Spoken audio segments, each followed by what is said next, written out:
Hi, everybody. Welcome to Rachel's Reviews. And I'm really excited today. We're kind of bringing the Hallmarkies podcast to Rachel's Reviews today. And we had I had a free Wednesday. I didn't know what to talk about. And a couple of months ago, I had done on Hallmarkies podcast, had done an underrated rom-com episode with my friend Jennifer Chandler.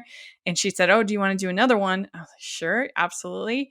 But Hallmarkies is a little busy right now. A lot of Christmas stuff going on over there. What?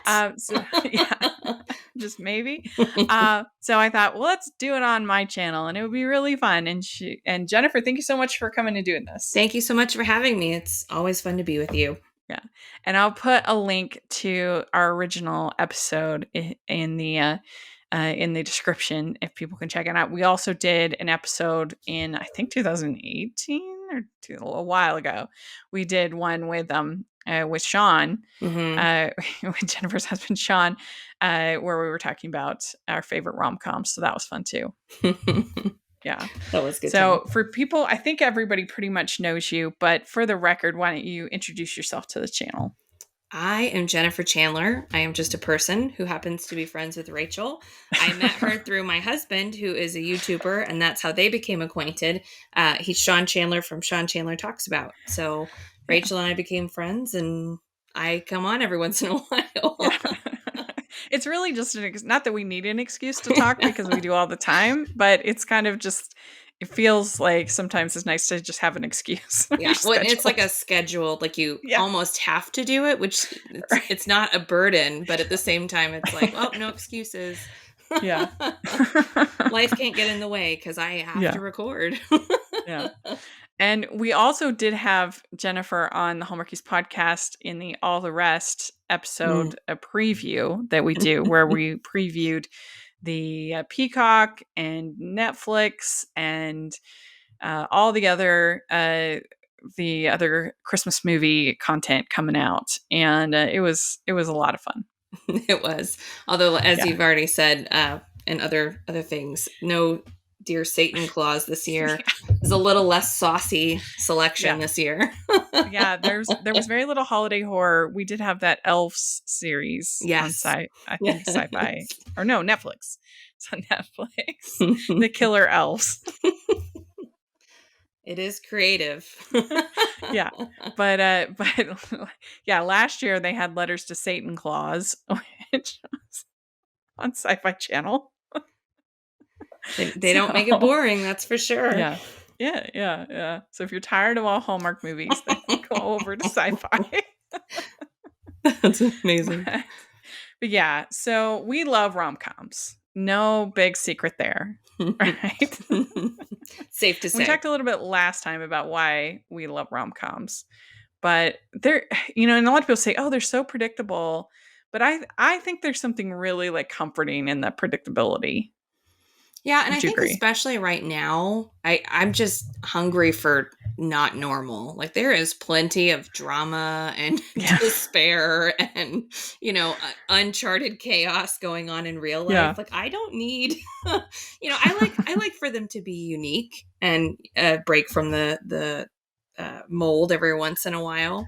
Like I don't want them to all be monotonous and the same, but I don't feel like that's what I really experience when I watch rom-coms. Like that's just not how I feel. I don't go, it's like a breath of fresh air and it's an escapism sort of thing. So yeah, it was interesting. In September, I covered the Toronto International Film Festival, and there was one Saturday where I had seen like 5, maybe even more movies.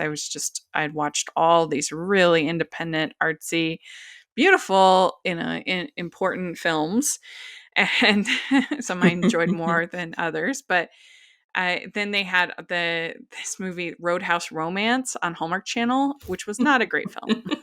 It was not very good. It sounds really good. But I totally enjoyed it, and it was so relaxing. I can't even explain. Like, I'm not going to tell you as a film critic that Roadhouse Romance is better than all those films I saw at TIFF, but I certainly enjoyed it more.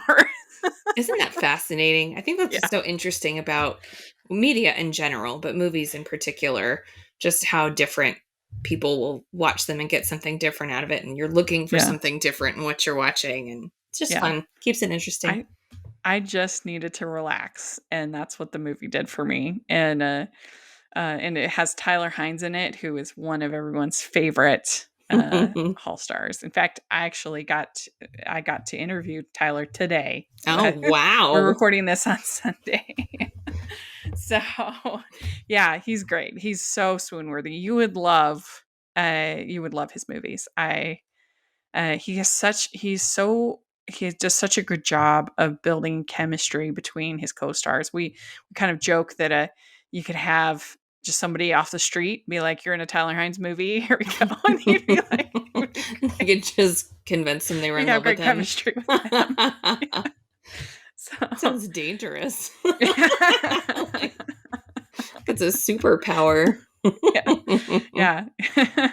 But let's start our list. So we have each have 5 movies of some of our favorite underrated rom-coms, and I'll start. So my first movie that I wanted to talk about is Bride and Prejudice. This is from 2004, and I have to say that I have seen so many terrible versions of Pride and Prejudice in particular, but Jane Austen, where like it's only the names or like barely. I mean, Hallmark is particularly bad about this, that they like to tag on that Jane Austen thing, but then like do nothing. And so I think my appreciation for this movie, which I always appreciated, has I appreciate it even more now Mm. because I know how bad so many versions are. And this is a kind of a Bollywood-esque version of Pride and Prejudice. And so you have all the musical numbers and some of the other tropes of Bollywood. And people that are like true Bollywood fans would never say this is Bollywood. But it's kind of, I would say it's a way to kind of dip your toe into Bollywood.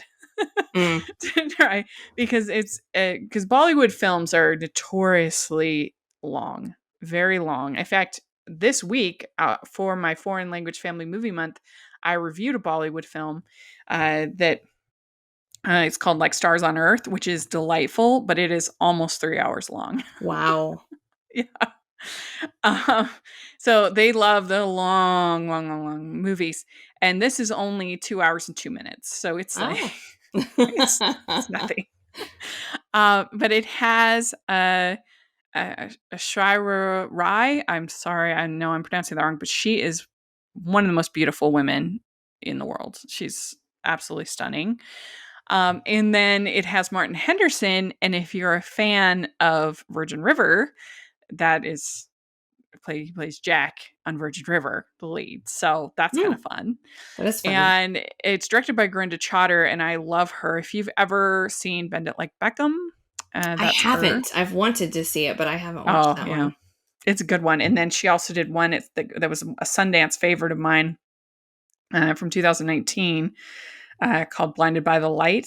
It was a movie that I really loved about this Pakistani kid in England in the 1980s that falls in love with Bruce Springsteen music, and it like changes his life. And it was such a fun movie. I really That enjoyed sounds it. like fun. She's a great director, and she's so like positive. And she also did a one called The Viceroy's House, I think is what it was called, with Hugh Bonneville from Downton Abbey. Mm-hmm. And that was also set in India. She's just really cheerful and bright and fun, and this is a, a really bright and cheerful and fun movie. And I mean, I love Pride and Prejudice when it's done well, Right. and so yeah, I think this is fun. Have you ever seen this? I haven't. I've wanted. It's been on my list for forever, and I'm actually as soon as you said it, I was like, "Oh no, that's one I can't believe I haven't seen it." Like that's super up my alley. I'll have to put it on for the next time that Sean's out and about we're Yeah, editing, and I get to pick. it looks like that it is on Pluto TV for free. Oh, there you In the go. Pluto TV app, you can play it. But what is your first pick? My first pick is Mickey Blue Eyes. And it's got Hugh. I almost said Hugh Hefner. which is obviously not a that would be a different tone there. super different movie. Hugh Grant. And he's obviously British. I think he's British in every movie he's in. I don't think I've ever heard him do another accent, which is actually part of the plot with this. But so he falls in love with, I should have had my IMDb page. Isn't it Julianne Moore? It's Triplehorn. Oh, Triplehorn, yeah. I actually haven't seen this, believe it or not. Are you kidding? Oh, we should have watched this when you were here. You have to come back so we can watch this one together. Okay. So he falls in love with her, and everything seems fine on the up and up. He proposes, and everything goes south real fast. And it turns out she's a mobster's daughter. She's trying to keep him away from the family, in quotes. And it's just hilarity ensues. At some point, Hugh Grant is trying to do like a mobster accent, which is just abysmal. It's so great. I am super blanking. Caan, what is his name? I'm so sorry. I'm pulling up my IMDb now. Oh, James Caan? James Caan is the father. Oh, and nice. There's one thing there's paintings in it that are religiously insensitive. Okay. And so that might be maybe something that would bother people. But if you can look past that, the rest of the movie is hysterical. And if nothing else, just Hugh Grant trying to be a mobster. It's so funny. So it's just lighthearted and different. And I can't say too much without spoiling some of the plot lines and twists and turns in it. But it's just a different sort of film. And I love it. In maybe our next episode, we'll have to catch up the ones that you haven't seen that I recommend, and the ones that I haven't seen that you recommend. I support this plan. This is a good idea, and then we can like grade them or something. I don't know. Yeah. Well, it's just a great cast. Yeah, it sounds really fun. Yeah. I think that sounds funny, and Hugh Grant can deliver the humor. He totally can. He's so fun, and he's hilarious in this one. So anyway, definitely whatever we need to do to get you to see it, we should do that. Okay, good. Well, my next pick is a musical. This has been the year of musicals, and I think this one unfairly gets forgotten. It's called Calamity Jane, and this is a musical based on the real person, obviously loosely based, but it's Doris Day, and I love and adore Doris Day, and she plays Calamity Jane. And it's got Howard Keel, who's playing Wild Bill Hickok. And it has really fun songs. I just blew in from the Windy City. The Windy City is mighty pretty. And it's catchy. Fun songs. And of course, I mean, Doris Day is amazing. Great singer. She has a song called Secret Love, which is beautiful. And there's basically kind of a love triangle between she falls in love with this lieutenant named Danny, but then there's this other woman there named Katie Brown, who's like sort of your more traditional prairie woman, and so Katie Brown falls in love with Lieutenant Danny, and so then Calamity Jane gets very jealous, and the whole time you have Bill Hickok, who's like he's kind of like a Mr. Knightley sort of type, like telling her, kind of telling her, how she should live her life and what she should do. And why are you butting your nose at other people's business? And they have great chemistry, and they're both great singers, Howard Keel and Doris Day. And so this is just an underrated classic. It deserves more love, I think. Have you ever heard of it? I've heard of it, but have not seen it. I've got a list that's growing longer pretty much every time you and I have a conversation of things that I just have to watch that I haven't yet. But it's on the list. It's so fun. I really think you would like it. And like I said, the music is really charming. So, all right. What's your next pick? Oh, I'm so mortified that I'm even saying this on a recorded line, or like I'm just gonna have to go for it and suffer the consequences. Eurovision Song Contest, the Story of Fire Saga. I have to say, the first time we watched this, I was mortified. I was like, that's so crass and so not my sense of humor. But the music was amazing. And I went back time and time again. I think I watched it like 6 times the first week that it came out. Like, Is it I didn't know it was a romance. I've never uh, seen it. and so it's really hard to talk because I don't feel like I can, in good conscience, actually say, "Please go watch this," because I understand it is a extremely specific flavor. Again, when I watched it, I didn't think it was mine. There's like nude statues and a lot of crass jokes, but it's Will Ferrell and Rachel McAdams are the primary two, and they are in Iceland. And Will Ferrell dreams of becoming a Eurovision contest winner like his whole life. And so they've got a little band. They play in Iceland and, not don't get a whole lot of attention. And then lo and behold, they get to Eurovision. And Dan Stevens is in it and Pierce Brosnan is in it. Yeah.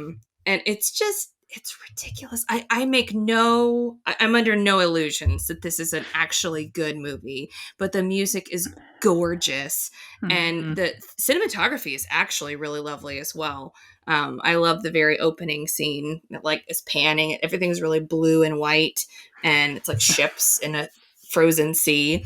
It's gorgeous. It's ridiculous. My children, specifically my 3-year-old, will ask for this. She calls it not the movie, the soundtrack.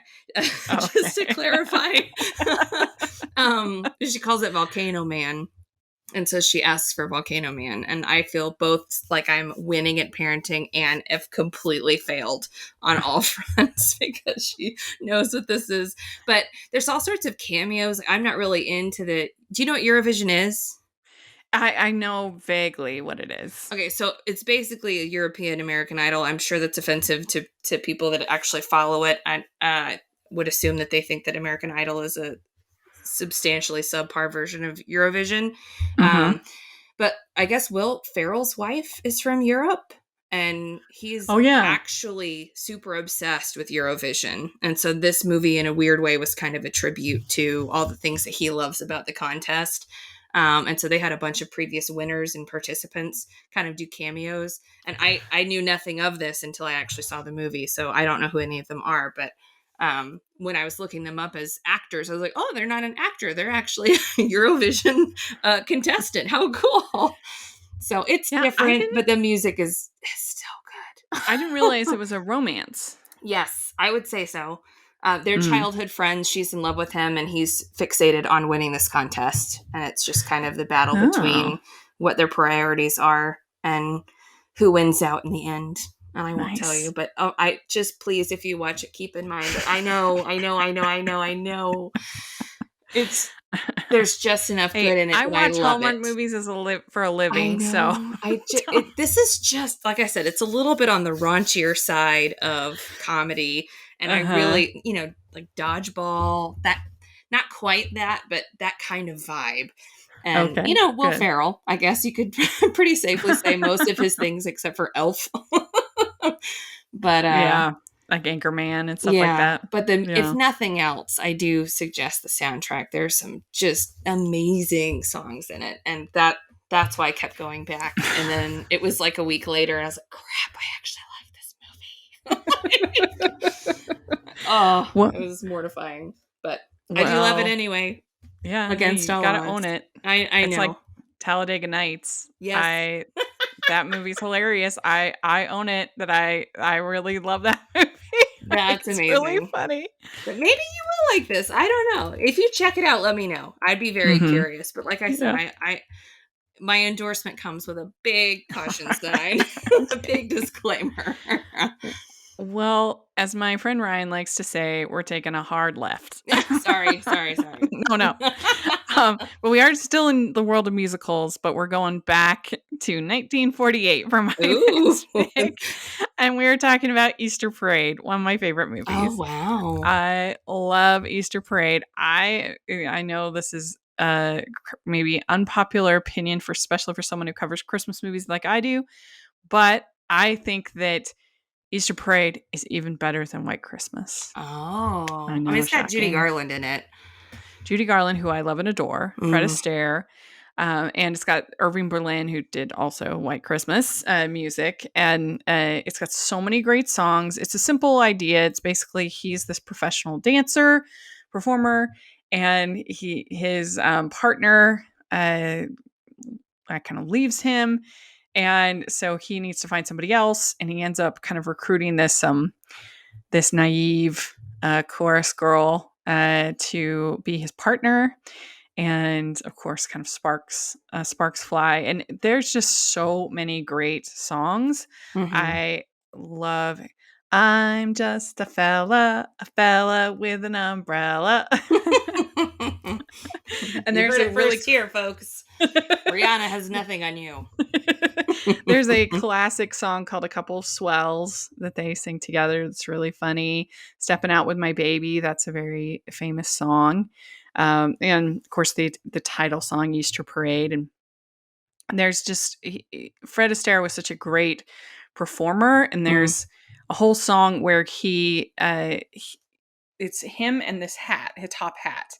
And the way that he basically has this top hat is sort of his partner for this song, and the things he does with it as he's dancing is really great.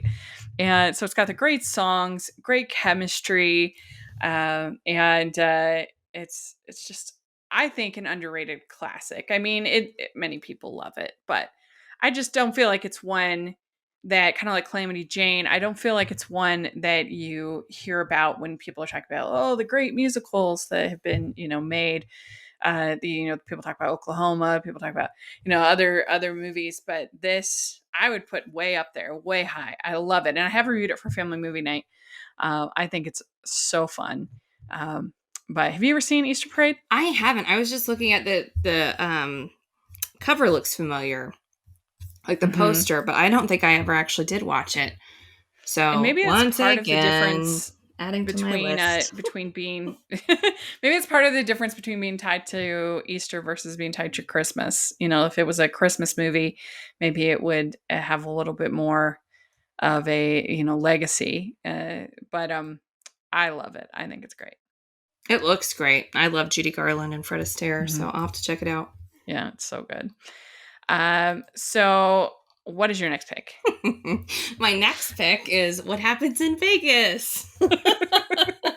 I've been looking forward to this one since this is actually, I think, what started my second list. Like, I mentioned it kind of in passing when we did our last conversation, and you reacted so strongly to it. I was like, oh, well, I can't go into it really right now, but I need to defend it. Well, you asked me, you said, which is one that you don't like? And I said, What Happens in Vegas. The reason why I maybe I should say first, the reason why I don't like this movie is because I just think the two leads are so unlikable, and they're so like hateful to each other that like I'm not really invested in their romance. That's fair. And so it just becomes kind of a bit of a slog for me. Yeah.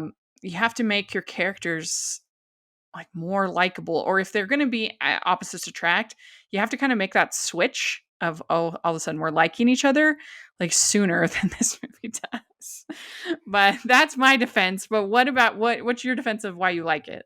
I don't really know. I just watched it recently after we talked about it, and there are some things that I really didn't like about it, and it was mainly actually the characters' behavior with their like colleagues or friends. I found that to be more unlikable than with each other. It's just kind of that, she gets dumped. He gets by Jason Sudeikis. Nonetheless, I was like, it's Ted Lasso. I forgot he was even in it. Oh, I forgot that too. Yeah, so she was dating him, and he dumped her, and she was heartbroken. And Ashton Kutcher is like working for his dad, and he gets fired. So they're both down in the dumps. They go to Vegas. They find each other, and I guess to me, they kind of find someone who believes in them unexpectedly. But then hijinks ensue. They wake up, they were married, oops. And they win like $3 million.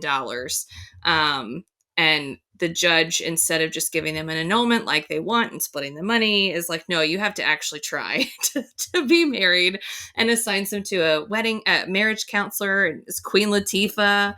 And I forgot she was in it. And it's just bananas. And there's definitely flaws with it. It is not a perfect film, but eventually I feel like they kind of start, the things that brought them together in the first place start to come out more. And I think the ugliness recedes and we see more of the supportive things and then bringing out positive in each other. So I think that's why I like it. It's I don't know. I won't make a super impassioned defense. Of course, you're allowed not to like it. I just think it's so cute, and it's one of my guilty pleasures. Like it's just one of the ones. If I can't think of what to put on, or I want to watch something fun, it is definitely on my short list of, oh, let's watch this one. I mean, I think that Ashton Kutcher gets tons of flack, and I'm not saying he's like the greatest actor ever, but I think he's like serviceable. Sure. I think he's better than maybe given credit for. And because I guess my guilty pleasure Ashton Kutcher movie is No Strings Attached. Mm-hmm. I haven't seen that one. I mean, it's R-rated, but it's got like a great cast, and it came out the same time as Friends with Benefits with Justin Timberlake. I remember that because I was like, "What is going on? Everyone's got all these Friends with Benefits relationships happening in Hollywood." Well, that's no surprise, I suppose. But I prefer No Strings Attached to Friends with Benefits. I think they have better chemistry. I think it's funnier. I mean, and No Strings Attached has an incredible cast. You've got Natalie Portman, Ashton Kutcher, Kevin Kline, Greta Gerwig, Lake Bell, Ludacris, Jake Johnson, Mindy Kaling. Yeah, it has an incredible cast. I think it's funny. And like I said, I think they have good chemistry. And my favorite, well, do you care if I spoil a joke? No. Okay, my favorite joke in the movie is he's trying to like bond with her, and trying to be like more considerate and thoughtful. Mm-hmm. And so he makes her a period mixed CD thing with like good songs for on your period. And it's like, and then they have like Bleeding Love, from my I just thought that was so funny. And doesn't that seem like totally the kind of thing that like a guy would do that's like kind of clueless? Yeah, like trying really hard. Your heart's in the right place, but are you kidding me? Yeah. That's awesome. That's fantastic. So I just think and then there's a scene towards the end where she's listening to the period cry. Like, does it come with chocolate? So I think No Strings Attached. That's not on my list, but that's a bonus. I think it's underrated. I think it's funny. I think he's got chops. It's whether he's put in the right film or with the right co-star. I mean, even Cameron Diaz, like if she was ever listening to this and heard me say something negative, I'd just throw myself under a bus. But she's just kind of weird for me. Like sometimes she really hits it and sometimes she doesn't. And then she's got kind of moments where I feel, and this is a personal problem for me, I get like secondhand embarrassment, like really bad from watching movies. And so if I feel like she is actually in real life embarrassed, but she's pretending not to be because she's acting, I get super embarrassed for her. So that happens a couple times. It happens in this movie. It happens also in The Holiday. And I want to freak out. But again, she's great. If I met her in person, I would say nice things. And I'm not trashing her, but yeah, I mean, she is definitely hit and miss. I mean, I love My Best Friend's Wedding, and but the Annie she was in. She sings in that one at the Best Friend's Wedding. I just want to die. I hate that scene. Yeah, I hate that Annie so much. But my next pick is actually a kind of a double pick. Ooh. Because, yes, where I know I'm just cheating all over the place. We're talking about Fever Pitch.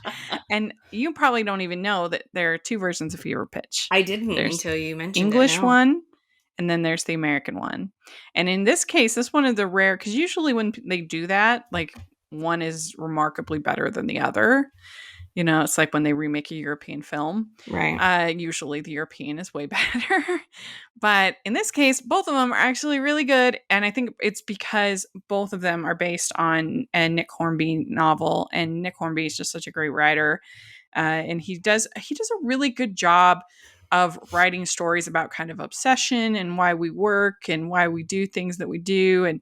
and he wrote About a Boy as well. Have you I seen love that that? movie. It's been 1,000 years since I've seen it, but I Yeah. watched it a lot back in the day.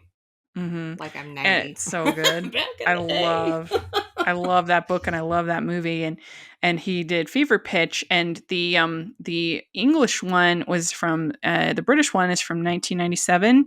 Stars Colin Firth, and it's I'm sorry, what? yeah, and Colin he's Firth? obsessed with a football team. So if you've gotten really into or soccer, if you've gotten really into Ted Lasso, then this one might be your jam, That which I know you have. is going to the Um, top of my list. he's obsessed with with this football team, and it's basically the same story, but one has football and one has baseball. In the American one, this was from 2005 and stars Drew Barrymore and Jimmy Fallon. And I love the whole core story about these. You've got the one, they both have obsession. Mm. She's obsessed with work, and he's obsessed with the Red Sox. Yep. And the amount of growth, I think the characters, the screenplay is so good, Mm-hmm. and you really get a lot of growth between these characters, and they both have their flaws, and I just really really like it. I think it's really funny. But one of the cool things about this movie is that the Red Sox hadn't won a World Series or even like been in the, I don't think even in the playoffs. They had just for years, like 50 years, like a long time. And as they were filming this movie, the Red Sox won the World Series, I and love so it. they literally like changed what they were doing in the plot because they ended up involving kind of the World Series run in the story. And I mean, it's just so crazy because, like I said, they hadn't won in so long, and so that's really fun that they happened to catch this 2004 playoff run when they were filming the movie, and so I think that makes it kind of special. It is very And serendipitous. yeah, really cool. And I love just one scene where he sees the players going out to eat after a big loss, and he's like, he realizes himself, he's like, they did a good job. They they tried their best, like, because everybody at there, him and all his buddies are all depressed, Right. and so he realizes that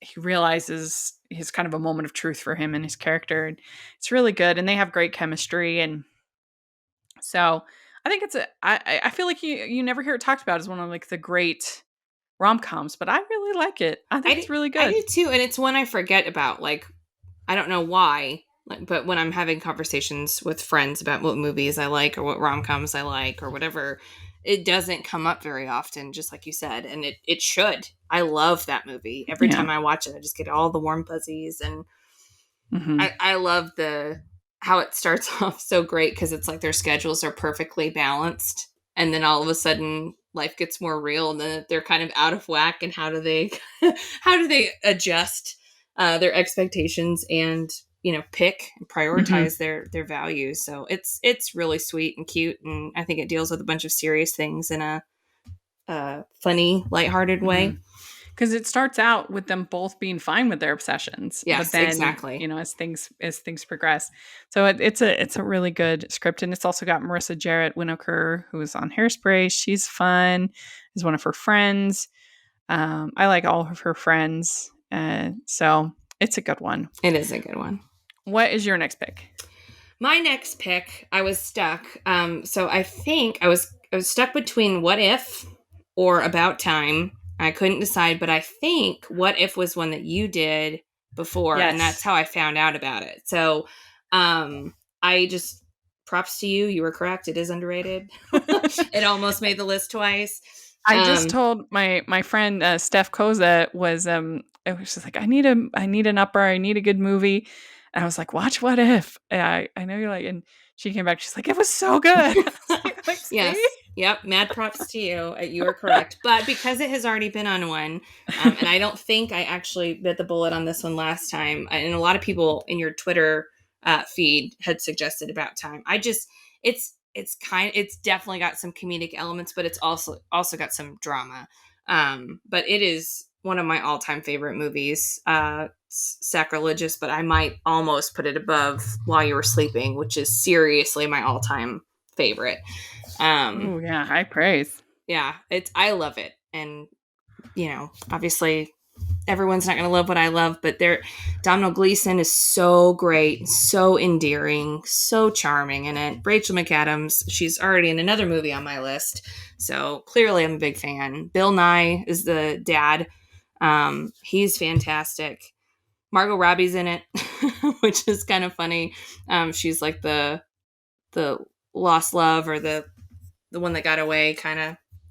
But I just love it, and it's such a unique story, in and of itself as a romance. It would be really interesting, but then there's a plot twist that I don't know if it's shown in the trailer, so I'm not going to say anything. But it definitely it makes it a completely different kind of rom-com.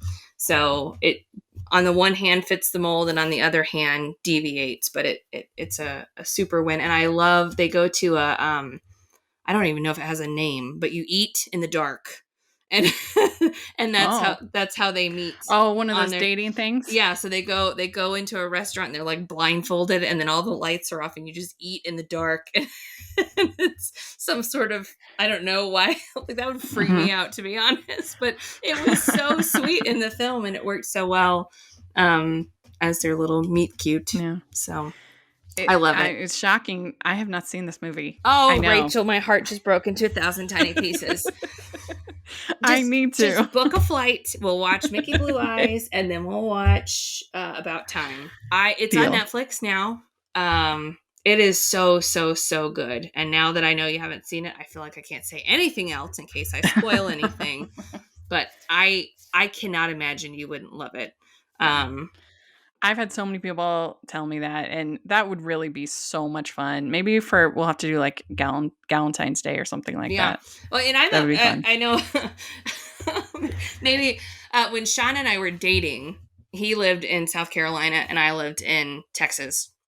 And so we would do dates on the phone, and we would get a DVD and we'd hit play at the same time. That's so cute. I love that. So we will watch movies at the same time. So if we have to get that creative, Rachel, I've done that before. I can do it again. We can watch a movie over the phone. That's what we do for our watch-alongs for our patrons. There you go. We watch and we get all the behind the scenes. It's really fun. So, well, very good. My last suggestion, my last pick, is a movie called Prime. And this is from 2005. And this is not Hallmark friendly. This is definitely pretty spicy, this movie. But I enjoy it. I think it's underrated. It's Uma Thurman plays this woman who is kind of like a hippie type kind of woman. And she's recovering from like a broken heart. And she's seeing a therapist played by Meryl Streep. And Meryl Streep has a son who's like 19, 20, something like that. And Uma Thurman's like in her 30s at least. And 37. She's 37, recently divorced. And so she starts to date a younger man. And she's telling, her therapist about it. And then over the course of a couple visits, Meryl Streep's character starts to realize that Uma Thurman's dating her son.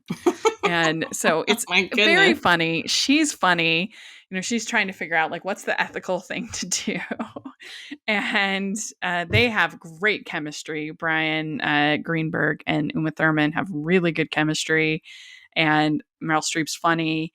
And I don't know, I really like it. I think it's one that, again, you never hear talk about, but I think it's good. Yeah, I haven't seen that one. Mm-hmm. Putting it on the list.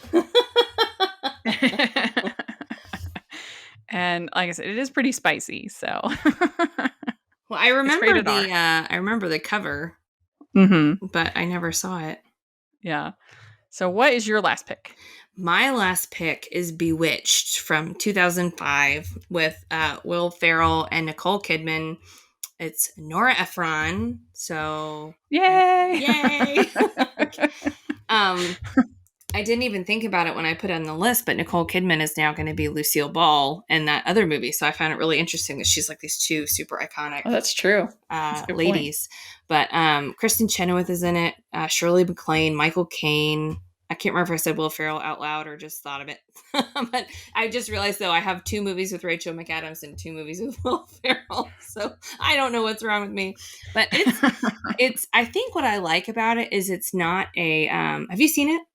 Oh, yeah. Okay, cool. I couldn't remember. Yeah.